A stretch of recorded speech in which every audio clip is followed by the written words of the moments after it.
চিনি চিনি মাছি দাঁড়াচ্ছে এখানে উঠে। আর একটা করে মাছি ঢোকে ভোর রাত্রিরে 5টার 4:30 নাগাদ ও উঠেছে। উঠে আমি ওকে পটি করিয়ে নিয়ে এলাম, বললাম চল আমার সাথে শুয়ে পড়, শুলো না, এইখানে উঠে বসে রয়েছে। আমার কাপ টাপ সব ভেঙে দেবে তো, ওই জন্য সকালবেলায় রান্না করতে করতে সব পরিষ্কার করে দিয়েছি, আজকে কিচ্ছু রাখিনি। আচ্ছা, আমাদের এখানে কিন্তু খুব মাথায় ঢাকা রয়েছে বলে কিছু মনে করবেন না, আমাদের এখানে কাল বিকেল থেকে আবার খুব ঠান্ডা পড়েছে। আমার পায়ে মাথায় ঢাকা, আমার পায়েও বোঝা আছে। হ্যাঁ ঠিক আছে, কী কী রান্না করেছি, অনেক কাজও করেছি। যাই হোক, এই যে গরম ধোঁয়াটা ভাত একদম, ধোঁয়াটা ভাত। আচ্ছা, এই যে ব্যাটারটা ছিল না, আপনাদের দেখিয়েছিলাম সেদিনকে, তো কালকে তো রাতে খাওয়াইনি, আমরা তো কালকে নিরামিষ খেয়েছি। এটা কি বলো? চর্বির বড়া। চর্বির ব্যাটারটা আপনাদের দেখিয়েছিলাম, রেখে দিয়েছি। হ্যাঁ আচ্ছা, তোমাকে চর্বির বড়াটা একজন জিজ্ঞাসা করেছে কিভাবে করেছে, একটু বলে দাও তো।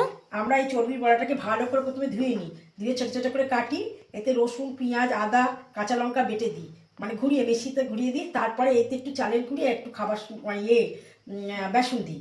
আর যদি দেখি চালের গুঁড়ি যদি তোমরা 3 চামচ দাও তাহলে 3 চামচ বেসন দেবে। আর যদি দেখি যে একটু ছেঁড়া ছেঁড়া রয়েছে, আগের দিন যেমন একটু ছেড়িয়ে ছেড়িয়ে যাচ্ছিল, কিন্তু আজকের আমি এর সঙ্গে একটু ময়দা দিয়েছি, দিয়ে দেখুন গোটা গোটা কি সুন্দর বড়াটা হয়েছে।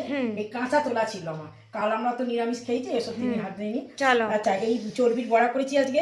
আর আমার মেয়ের ওই দিন নেমন্তন্ন ছিল, যেই দিন চর্বি বড়া হয়েছিল, হ্যাঁ ওই দিন আমাদের মেয়েতে নেমন্তন্ন ছিল, ওই জন্য মেয়েটা খায়, ওই যে বাবাও খায় মেয়ে খায়। ওই দিন লহরি ছিল, লহরির নেমন্তন্ন ছিল। মেয়েটা চচ্চড়িটা মেয়ের জন্য রেখে দিয়েছিলাম, এই মেয়েটার গরম করে দিয়েছি। আর পেঁয়াজ কালি আলু চিংড়ি মাছ দিয়ে একটা মাখা মাখা তরকারি করেছি। আর রুই মাছে আলু ফুলকপি দিয়ে ডালনা করেছি, একদম কালিয়ার মতো। আর ইলিশ কই মাছের ঝাল। আচ্ছা, তোমাকে একজন কমেন্ট করেছে যে আপনি এত রান্না করছেন, আপনাকে দেখেই বা কি করব, আপনার এত রান্না দেখেই বা কি করব। আর আমি যে আপনাকে এই যে কমেন্ট করলাম, আপনি চেয়ে চেয়ে সাবস্ক্রাইবার চাইছেন, তার মানে আপনি টাকা পাচ্ছেন এরকম। এবার একটা কথা বলি আপনাদের, আমি টাকার জন্য নামিনি প্রথমত, তাছাড়া আমার হয়ও নি মনিটাইজার। হ্যাঁ, আমাদের চ্যানেল মনিটাইজার হয়নি, 1 বছর হতে চললো।